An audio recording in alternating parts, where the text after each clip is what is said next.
দেশের কৃষকদের স্বার্থ রক্ষায় ভারত থেকে পেঁয়াজ আমদানি বন্ধ রেখেছে অন্তর্বর্তী সরকার। এর জেরে চরম বিপাকে পড়েছে ভারতীয় পেঁয়াজ রপ্তানিকারকরা। সীমান্তে আটকে থাকা হাজার হাজার টন পেঁয়াজ পৌঁছতে শুরু করেছে। ফলে পানির দামে পেঁয়াজ বিক্রি করতে বাধ্য হচ্ছেন দেশটির কৃষকরা। শুক্রবার পশ্চিমবঙ্গের মালদহ জেলার মাহাদীপুর সোনা মসজিদ সীমান্তে দেখা গেছে প্রতি কেজি পেঁয়াজ মাত্র 2 রুপিতে বিক্রি হচ্ছে। রপ্তানিকারকদের দাবি, বাংলাদেশ হঠাৎ পেঁয়াজ আমদানি বন্ধ করে দেয়ায় এমন পরিস্থিতির সৃষ্টি হয়েছে। ভারতের ব্যবসায়ীরা আরও বলছেন, বাংলাদেশি আমদানিকারকদের মৌখিক আশ্বাসের ভিত্তিতে তারা সীমান্তে রপ্তানির জন্য পেঁয়াজ মজুত করেছিলেন। ঘোজাডাঙ্গা, পেট্রাপোল, মাহাদীপুর ও হিলি সীমান্তে অন্তত 30,000 টন পেঁয়াজ মজুত করা হয়েছিল, যার বাজার মূল্য কয়েক কোটি রুপি। তবে রপ্তানি না হওয়ায় এসব পেঁয়াজ পচতে শুরু করেছে।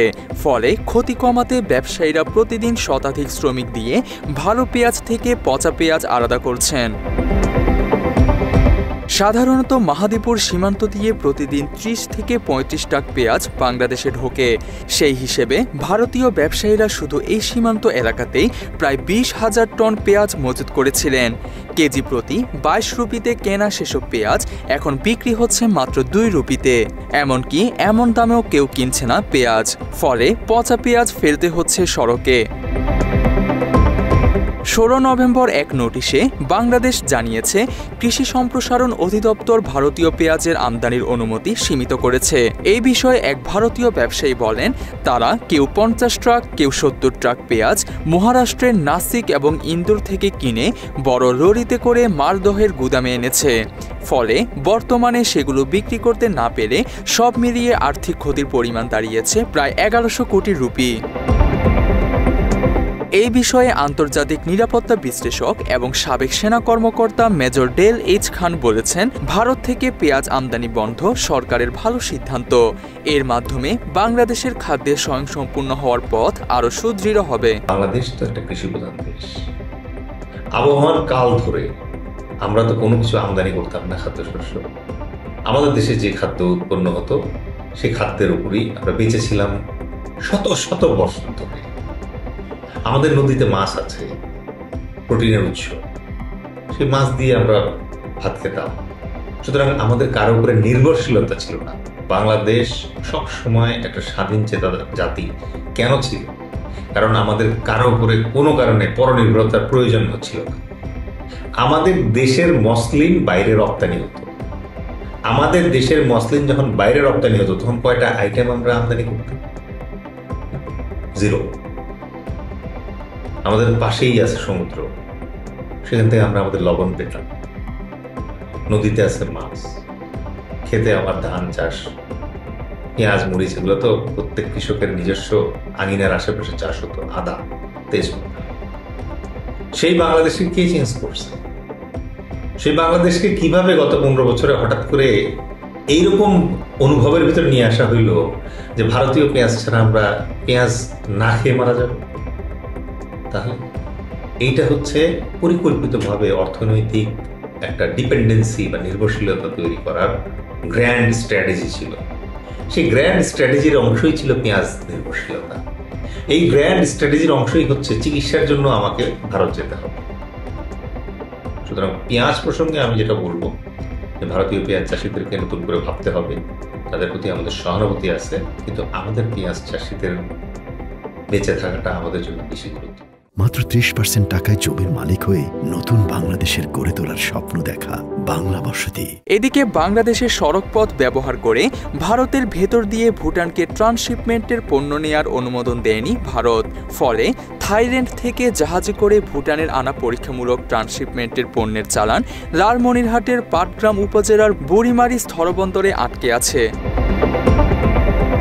অথচ বাংলাদেশের ভূখণ্ড ব্যবহার করে 7 সিস্টার্সে পণ্য আনা নেওয়া করছে ভারত। শেখ হাসিনা ক্ষমতায় থাকতে এসব ব্যবস্থা করে দিয়েছেন। শুধু সড়ক নয়, বাংলাদেশের নৌবন্দর এবং রেলপথও দেদারসে ব্যবহার করেছে নিজেদের বাণিজ্য সুবিধার্থে।